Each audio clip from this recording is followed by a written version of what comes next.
வணக்கம் அன்பு நண்பர்களே. நேற்று போட்டி வந்து ஒரு கொலாப்ஸ் மேட்ச். நேற்று மேட்ச் முடிச்சு எனக்கு பஞ்சாப் தான் வந்து சத்தியமா என்ன எங்கள் பிரச்சனை அப்படின்னா, ரொம்ப அதாவது ஒரு எப்படி சொல்கிறது, இது உங்களுக்கு புரிதல் மாதிரி சொல்லணும்னா, ஒரு நேற்று வந்து சிரேஸ் இருக்கு செவ்வாய் சனி சந்திரன், செவ்வாய் அந்தரம் செவ்வாய் புத்தி சனி அந்தரம் புதன் சூட்சம். கேகேஆரில் இருக்கக்கூடிய ரஹானேக்கு குரு சனி புதன். அவருக்கு இருக்கிற குரு சனி புதனும் எக்ஸாக்டா பாருங்க, குருவோட நட்சத்திரம் விசாக நட்சத்திரம் 4ஆம் பாதம் வர வரைக்கும் கேகேஆர் பலமா இருக்கு. 4ஆம் பாதம் வந்து சனி பலமா வந்தோடனே திரும்ப சிரேஸ் இருக்குமா. இது வந்து இன்னொரு 5 வருஷம் கழிச்சு இந்த மேட்ச் ஜாக்பாட் மேட்ச் அப்படின்னு சொல்ற அளவுக்கு நமக்கு நாலேஜ் வர மாதிரியான ஒரு அறிவு இது கொடுத்துருச்சு. நான் வந்து ரொம்ப க்ளோஸ் கால்ன்றது எனக்கு தெரிஞ்சு போச்சு. எதுவாக இருந்தாலும் 10 பைசா போகுன்றது தெரிஞ்சு போச்சு. பட் அதை நம்பிலாம் சொல்லி தப்பாக போயிடுச்சுன்னா இவனுங்க வெரி வெரி லோ அமௌண்ட்னாலே 2 மேட்ச்சில் பணத்தை விட்டுறாங்க. 5 மேட்ச் சம்பாதிச்சதை அதெல்லாம் நம்ம எப்படி கொடுக்குறதுன்னா நம்ம ஸ்கிப் பண்ணிட்டோம். நான் என்ன நினச்சேன்னா அதே மாதிரி தான் நடந்தது. ஒரு வேளை கொடுத்துருந்தா இந்த ஐபிஎல்லே ஒரு லைஃப்பில் லைஃப் டைம் லாஸ் ரெக்கவரி மேட்சாக இருந்திருக்கும். சரி, ரைட், ஓகே. நான் போடுற ரைட்டு கரெக்டுங்க. பாருங்கள், கடைசி 8 மேட்ச் ஐபிஎல்ல 1 தான் தப்பு, 7 மேட்ச் கரெக்ட். 7 மேட்ச் கரெக்டாக 1 தான் தப்பு. அது நஷ்டமே கிடையாது. இதே மாதிரி நான் மீதி இருக்கிற என்ன மீன்னா 33 மேட்ச் முடிஞ்சிச்சு, 70ல் 30 போச்சுன்னா 40. அந்த 40ல் நான் 25 மேட்ச் கூட கொடுத்துக்கிறேன். ஆனால் இனிமேல் வந்து எனக்கு அதாவது ஷூர் ஷாட் கிடையாது. அதாவது இம்பாக்ட் பிளேயர் மெத்தட் இருக்கிறதுனால நான் கஷ்டப்பட்டு கணிச்சு கொடுக்குறதே 2-3 தப்பு வருது. அதாவது நீ என்னதான் அக்யூரேட்டாக இதான் ஜெயிக்கணும்னு நினைச்சாலே அதில் ஒரு 5 தப்பு வரும்பொழுது நம்ம ஏன் ரிஸ்கான மேட்சை விட்டுட்டு போவோம். மீதி இருக்கிற மேட்ச் ஜெயிச்சிக்கலாம். ஸோ இன்றைக்கி மேட்ச் வந்து ராஜஸ்தானுக்கும் டெல்லிக்கும் மேட்ச்சு. இந்த மேட்ச்சில் வந்து பார்த்தீங்கன்னா யாரெல்லாம் நல்லா விளையாடுறது, இன்றைக்கி மேட்ச்சில் யாரெல்லாம் கலந்துக்கிறாங்க அப்படின்னு பார்த்தா, டெல்லி சார்பாக கேஎல் ராகுல், J Fraser McGurk, Abhishek Porel, Karun Nair, Vipraj Nigam, KL Yadav, Ashutosh Sharma, Sameer Rizvi, Axar Patel, Mukesh Kumar, Mitchell Starc. Rajasthan ராயல்ஸின் சார்பாக Sanju Samson, Dhruv Jurel, Shimron Hetmyer, Yashasvi Jaiswal, Riyan Parag, Nitish Rana, Wanindu Hasaranga, Sandeep Sharma, Tushar Deshpande, Maheesh Theekshana, Jofra Archer. So இன்னைக்கு நட்சத்திரம் வந்து பார்த்தீங்கன்னா மேட்ச் ஆரம்பிக்கும் போது கரெக்டாக வந்து பார்த்தீங்கன்னா அனுச நட்சத்திரம் மேட்ச் ஆரம்பிக்கும் பொழுது அனுச நட்சத்திரம் 3ஆம் பாதத்தில் மேட்ச் ஆரம்பிக்குது.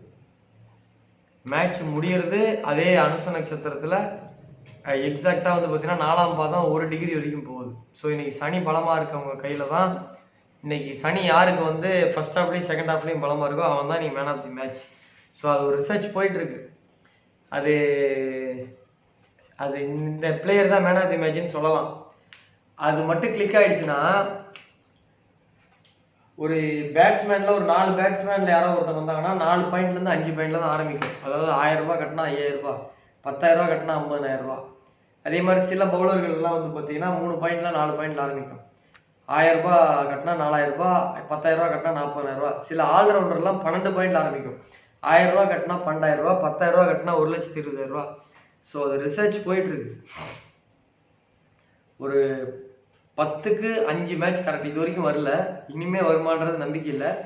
10க்கு ஒரு 5 பேர் கரெக்டாக இவன் தான் அப்படின்ற அளவுக்கு வந்துருச்சுன்னா நான் கண்டிப்பாக அதை கொடுப்பேன்.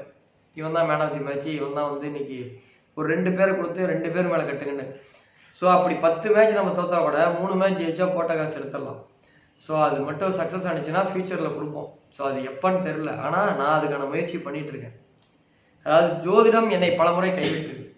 கிரிக்கெட் ப்ரெடிக்ஷன்லையும் சரி, ட்ரீம் 11லையும் சரி, நான் நம்புகின்ற ஜோதிடம் என்னை கைவிட்டுருக்கு. நான் அதை விடாமல் துரத்திட்டே இருக்கேன். என்னைக்காச்சும் ஒரு நாள் ஏன்னா அந்த பையன் இவ்வளோ கஷ்டப்படுறான், சரிப்போ அப்படின்னு கொடுத்துருன்ற நம்பிக்கையில் ஓடிட்டு இருக்கேன். என்னைக்காச்சும் அது நடந்ததுன்னா அன்னைக்கு என்னை விட என்னை நம்புற எல்லாரும் சந்தோஷப்படலாம். உங்களுடைய எல்லா வறுமையும் ஒரு நாள் போயிடும், ஒரே நாள். அது என்ன கிளிக் ஆகுதுன்னு தெரியல. நான் அப்படியே முயற்சி பண்ணிகிட்டே இருக்கேன். ஒரு பிரபஞ்சத்தில் ஒரு அறிவு இருக்குது, அதை நோக்கி நான் போயிட்டே இருக்கேன். ஒவ்வொரு இன்ச்சு அதுவும் என்னை நோக்கி வந்துட்டு இருக்கு. என்னைக்காவது ஒரு நாள் கிளாஸ் ஆகும். அந்த கிளாஸ் ஆகிற நாளில் என்னை நம்புற அத்தனை பேருடைய வாழ்க்கையில் இருக்க வறுமை, கஷ்டம், கடன் எல்லாம் போயிடும். அது என்னைக்குன்னு எனக்கு தெரியல. ஆனால் நான் அதை நம்பி துரத்திக்கிட்டே தான் இருக்கேன். என்னைக்கா ஒரு நாள் நடக்கும். அது என்னைக்குன்னு தான் எனக்கும் தெரியல. அதை நம்பி ஆனால் நான் என் முயற்சி பண்ணிட்டு தான் இருக்கேன். சரி நீங்கள் தான் ட்ரை பண்ணுறீங்களே, இது வரைக்கும் எத்தனை மேட்ச் வந்திருக்குன்னா இது வரைக்கும் 2-3 மேட்ச் கரெக்டாக வந்திருக்கு இந்த 30ல். நான் யாரை கெஸ் பண்ணால் அவன் தான் மேன் ஆஃப் தி மேட்ச் ஆயிருக்கான். சரி அதை நீங்கள் கொடுங்கன்னு நீங்கள் கேட்கலாம், நஷ்டம் ஆகிடக்கூடாது. அதாவது ஒரு ஃபார்முலா வந்து முதல் எலி கொடுப்பாங்க, அதுக்கப்புறம் குரங்கு கொடுப்பாங்க, அப்புறம் தான் மனுஷனுக்கு கொடுப்பாங்க. எடுத்தோடனே மனுஷனுக்கு முடிக்க மாட்டாங்க. அந்த மாதிரி முதல் ட்ரையல் நானே பண்ணிட்டு இருக்கிறேன், பண்ணுறேன். இன்னும் 2-3 வருஷம் போட்டோம். எனக்கு என்ன வயசு இப்போ தான் 34 வயசு, 33 வயசு ஆகுது. இப்போ இந்த 2026 ஜனவரி தான் 36 வரும். ஸோ எனக்கு என்ன ஏஜ் இருக்குது, 34 வயசு. இன்னும் ஒரு எப்படி இன்னும் ஒரு 30 வருஷம் பண்ணி வச்சுக்கோங்களேன். இன்னும் ஒரு 5 வருஷத்தில் கிடைச்சா கூட மீதி 20 வருஷம் நம்ம சம்பாதிக்கலாம். ஸோ நம்பிக்கையாக காத்துருங்க. ஸோ இன்றைக்கி மேட்சில் சிறப்பாக விளையாடக்கூடியது யாருன்னு பார்த்தா, விக்கெட் கீப்பரில் சஞ்சு சாம்சன் மட்டும் எடுத்துக்கலாம், கேஎல் ராகுல் எடுத்துக்கலாம், பேட்டிங்கில் ரியான் பராக், யாசஸ்வி ஜெய்ஸ்வால், கருண் நாயர், ஆல்ரவுண்டரில் வனிந்து அசரங்கா, அக்சர் பட்டேல், பவுலிங்கில் Maheesh Theekshana, Jofra Archer, Kuldeep Yadav, Mitchell Starc. அதே மாதிரி விக்கெட் கீப்பிங்கில் சஞ்சு சாம்சன், பேட்டிங்கில் கேஎல் ராகுல், ட்ரிஸ்டன் ஸ்டப்ஸு, யாசஸ்வி ஜெய்ஸ்வால், கருண் நாயர். ஆல்ரவுண்டரில் வனிந்து அசரங்கா, அக்சர் பட்டேல், பவுலிங்கில் Jofra Archer, Sandeep Sharma, Kuldeep Yadav, Mitchell Starc. இவங்களை எடுங்க. இவங்களில் 7 பேராக வந்துடுவாங்க. இப்போ நேற்று பாருங்க 8 பேர் நம்ம கரெக்டு. நேற்று மட்டும் கேப்டனை கரெக்டாக சொல்லியிருந்தேன் அப்படின்னா, நேற்று மட்டும் கேப்டனை கரெக்டாக கேப்டனும் உள்ளே வந்திருந்தான் அப்படின்னா 9வது ஆளாக உள்ளே வந்திருந்தா நேற்று 1 to 50 வரைக்கும் ஜெயிச்சிடலாம். போச்சு, என்ன பண்ணலாம்? ரைட்டு, ஒன்றும் பிரச்சனை இல்லை, இன்னும் கொஞ்சம் நாளில் அடிச்சிடுவோம். இந்த ஐபிஎல் முடிகிறதுக்குள்ளே எனக்கு ஒரு நம்பிக்கை இருக்குது. இன்னும் 30 மேட்ச் இருக்குது. இதில் நேற்றுல வந்து அங்கரசி ரகுவன்சி இம்பேக்ட் பிளேயர். ஸோ 11ல் 8ன்னு சொல்ல, 10ல் 8 தான் சொல்லிக்கிறோம். பார்ப்போம், இந்த ஐபிஎல்குள்ளேயே ஏதாவது ஒரு மேட்ச்சில் நம்ம ஒரு 9 பேர் வந்துடும்ன்ற நம்பிக்கை இருக்குது. ஸோ பார்ப்போம். ஸோ தயவு செஞ்சு அந்த கண்டெஸ்ட்டில் 1 to 3 player, 1 to 5 player, 1 to 10 player, இதுக்கு மேலே போகாதீங்க. கண்டிப்பாக இதுக்கு மேலே போகாதீங்க, தோற்றுருவீங்க. ஆனால் இதுக்கு இந்த லெவல்லே பண்ணுங்கள், கண்டிப்பாக ஜெயிப்பீங்க. நீங்கள் கண்டிப்பாக எல்லா மேட்சுமே ஜெயிப்பீங்க. ஸோ மீண்டும் நாளை சந்திப்போம். இந்த டெலிகிராமில் சேராதவங்க சேர்ந்துக்கோங்க. அதே மாதிரி நாளைக்கு வீடியோ வரும். வெள்ளிக்கிழமை வீடியோ வராது, சனிக்கிழமை வீடியோ வராது, ஞாயிற்றுக்கிழமை வீடியோ வராது. இந்த 3 நாட்களும் ஒரு வேலை விஷயமா நான் வெளியூர் போகிறேன். திருநெல்வேலி வரைக்கும் ஒரு வேலையாக போகிறேன். போயிட்டு ஒரு பர்சனல் ஒர்க்கு, ஜோசியம் அப்பாயின்மெண்ட்லாம் கிடையாது, ஒரு வழிபாடு. பையனை ஸ்கூல் லீவ் விடுறாங்க, ஒரு வழிபாட்டுக்காக நான் போகிறேன். போயிட்டு நான் மறுபடியும் 21ஆம் தேதி வருவேன். திரும்ப 21ஆம் தேதியிலேருந்து 28ஆம் தேதி வரைக்கும் வீடியோ வரும். 29ஆம் தேதி வீடியோ வராது. 29ஆம் தேதி 30ஆம் தேதி மறுபடியும் வெளியூர் போகிறேன். அது வந்து ஒரு வேலையாக போகிறேன், வேறு ஊருக்கு போகிறேன். ஸோ அதனால் இந்த மாதம் 18, 19, 20 வீடியோ வராது என்பதை தெரிவித்துக் கொள்கிறேன். ஆனால் வழக்கம் போல் நான் கண்டிப்பாக புக் எடுத்துகிட்டு போகிறேன். இந்த தடவை போன தடவை அப்பாயின்மெண்ட் பார்க்க போனதுனால பண்ண முடியல. இந்த தடவை கண்டிப்பாக ஃப்ரீயாக தான் இருப்பேன். ஸோ கண்டிப்பாக ட்ரீம் 11 உங்களுக்கு வந்து சேரும். நன்றி, வணக்கம்.